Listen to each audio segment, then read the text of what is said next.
दुनिया के शुरुआती समय में इंसान के पास रोशनी के लिए सिर्फ आग और तेल के दिए थे। रात होते ही शहर अंधेरे में डूब जाते थे। मशीनें चलाने के लिए इंसानों और जानवरों की ताकत पर निर्भर रहना पड़ता था। सबसे बड़ी समस्या थी कि एनर्जी को प्रोड्यूस कैसे किया जाए। लोगों के पास स्टीम इंजिन्स थे, लेकिन इलेक्ट्रिसिटी को मास लेवल पर बनाने का कोई तरीका नहीं था। दुनिया को एक खास डिवाइस की जरूरत थी। इसी जरूरत ने जन्म दिया एक रेवोल्यूशनरी इन्वेंशन को, इलेक्ट्रिक जनरेटर। यह कहानी जुड़ी है एक महान साइंटिस्ट से, माइकल फैराडे। फैराडे बहुत गरीब परिवार से थे। वह लंदन में एक बुक बाइंडर की शॉप पर काम करते थे। वहीं उनका इंटरेस्ट फिजिक्स में बढ़ गया। एक दिन उन्हें फेमस साइंटिस्ट हम्फ्री डेवी के लेक्चर सुनने का मौका मिला। उनकी डेडिकेशन देखकर डेवी ने फैराडे को असिस्टेंट बना लिया। अब फैराडे एक्सपेरिमेंट्स की दुनिया में आ चुके थे। उनके सामने एक बड़ा सवाल था, क्या मैग्नेटिक फील्ड से इलेक्ट्रिसिटी बनाई जा सकती है? फैराडे ने बार बार एक्सपेरिमेंट्स किए। कई बार एक्सपेरिमेंट फेल हुए, लेकिन फिर आया वह ऐतिहासिक मोमेंट जब उन्होंने एक मैग्नेट को कॉइल के अंदर मूव किया और अचानक कॉइल में करंट जनरेट हो गया। यह था इलेक्ट्रोमैग्नेटिक इंडक्शन का जन्म।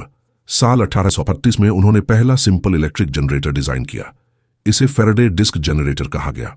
साल 1880 के दशक में थॉमस एडिसन ने पावर जनरेशन सिस्टम्स डेवलप किए। उसी समय निकोला टेस्ला ने एसी जनरेटर्स को इंट्रोड्यूस किया। टेस्ला के डिजाइन से long distance power transmission possible हुआ। इलेक्ट्रिक जनरेटर का डेवलपमेंट यूनाइटेड किंगडम से शुरू होकर पूरी दुनिया में फैल गया। इमेजिन करो एक रोटेटिंग व्हील जिसे किसी इंजन से घुमाया जा रहा है। इसके साथ कॉइल्स अटैच्ड होती हैं और आसपास मैग्नेट्स लगे होते हैं। जैसे ही कॉइल रोटेट करती है, मैग्नेटिक फील्ड चेंज होता है और इस चेंजिंग फील्ड से इलेक्ट्रिसिटी जनरेट होने लगती है। आज हर पावर प्लांट में जनरेटर यूज होता है। हाइड्रो इलेक्ट्रिक डैम्स में फॉलिंग वाटर टर्बाइंस को घुमाता है और इलेक्ट्रिसिटी बनाता है। विंड टर्बाइंस में हवा जनरेटर को रोटेट करती है। तुम्हारे घर में जो इलेक्ट्रिसिटी आती है वह किसी जनरेटर से ही आती है। कार अल्टरनेटर्स भी जनरेटर्स ही होते हैं।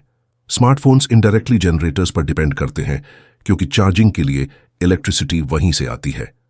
मेडिकल मशीन्स जैसे एमआरआई और स्पेस सैटेलाइट्स सब कंटिन्यूअस पावर सप्लाई पर डिपेंड करते हैं, जो जनरेटर्स द्वारा संभव है।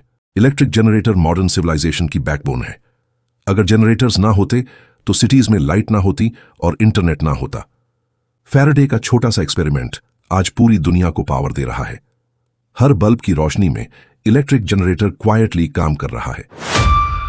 देखो दुनिया, इसके राज को जानो, हर एक इन्वेंशन की स्टोरी पहचानो। कैसे चलती है मशीन, क्या है मोशन का फंडा, क्लियर होगा अब हर concept. No more tension, no फिकर, come on physics to boy.